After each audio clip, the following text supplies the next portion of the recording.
Berenstain Bears Trick or Treat by Stan and Jan Berenstain.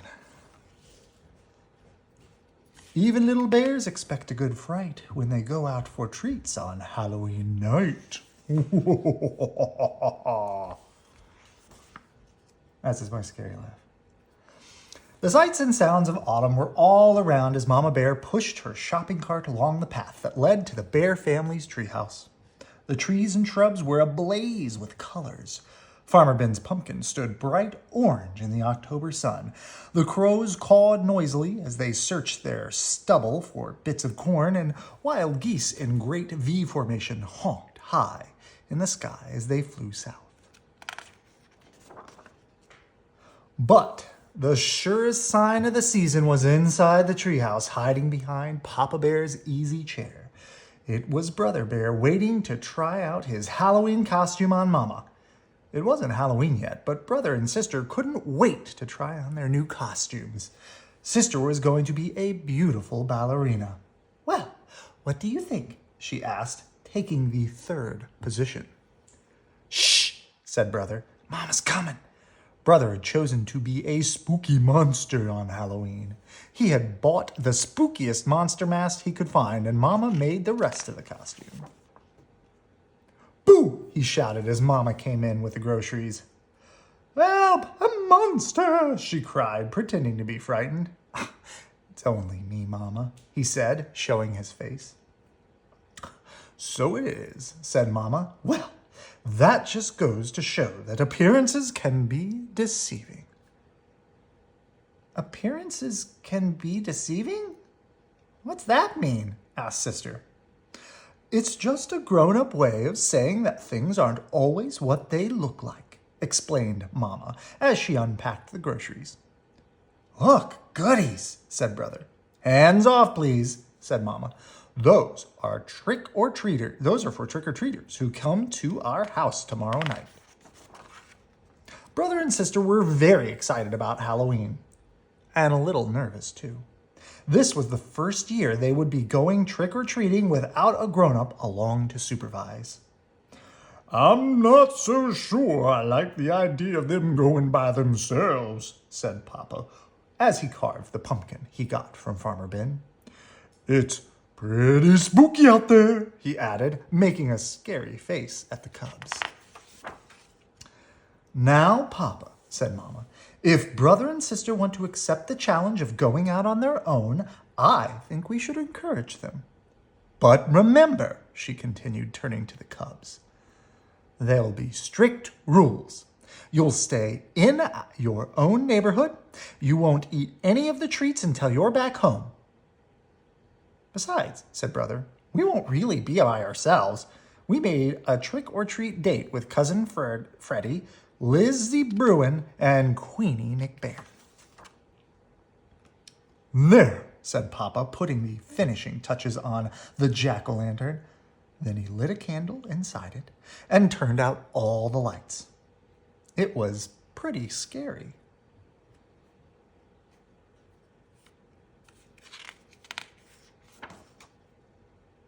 The next day, Brother and Sister began planning the trick-or-treat route they'd follow that night. Brother got a pencil and paper and made a map of the neighborhood. That way, he explained, they wouldn't miss anybody. "Let's see now," he said. "We'll stop at our house first. Ours, Freddie's, Lizzie's, and Queenie's. And then we'll do Farmer Ben's and our sitter's, Mrs. Grizzle."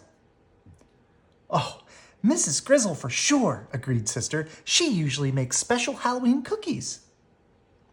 "All right, and Teacher Jane, she gives out good stuff. How about Dr. Grizzly?" asked Brother. "She's into health snacks." "I think so, just to be polite," said Sis. "Gramps and Gran, of course." "Of course." "I'll tell you one place we are going to miss," said Brother, folding his map. "What place is that?" asked Sister. "That one," he answered, pointing out the window at the home of old Ms. McGrizz. It was a spooky, twisted old treehouse in the thicket at the end of Crooked Lane.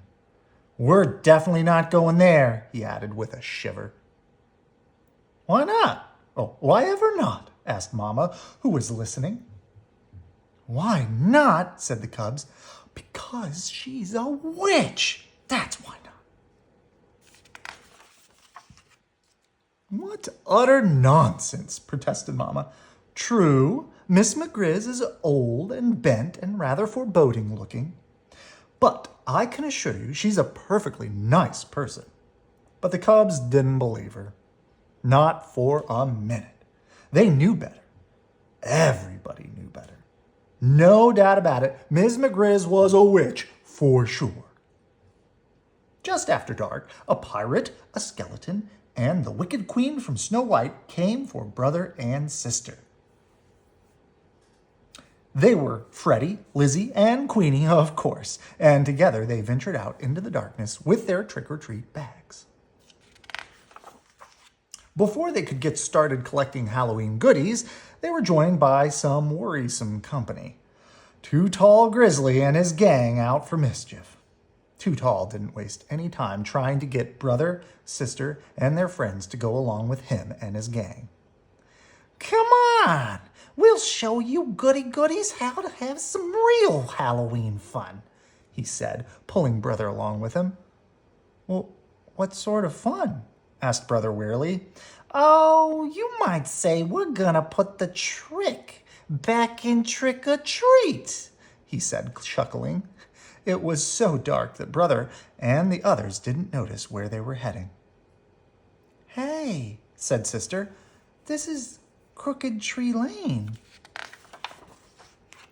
That's right, said Too Tall. We're gonna play a few tricks on old Witch McGriz. Well, what sort of tricks? Asked brother. Her snarled, twisted old treehouse loomed ahead.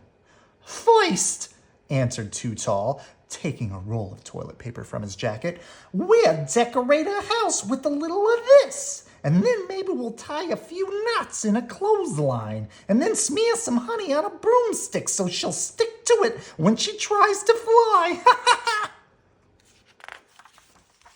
But before Too Tall and his gang could start their mischief, the front door opened and a bright yellow light stabbed the darkness. And there, in the doorway, stood the frightening figure of old Miss McGriz. Ah, she said in a gravelly voice, I'm ready for you. She then led the terrified cubs into a cozy living room. To their great surprise, there was a big tray of beautiful candy apples, all prepared for Halloween visitors. Mama was right, whispered sister to her brother. Ms. McGriz really is a sweet old kind person. The cubs thanked her for the beautiful apples and went about the rest of their trick-or-treating business. Later that evening, brother and sister were at home looking over all the treats they had collected. The beautiful candy apples stood out, and Papa asked where they came from. From Ms. McGriz, answered brother. Oh, from that scary-looking old grouch puss that lives down Crooked Lane? Said Papa. That's right, said brother, taking a delicious bite of his candy apple. You really should try to remember, Papa, said sister, giving her apple a little lick. Appearances can be quite deceiving. Good night. I love you.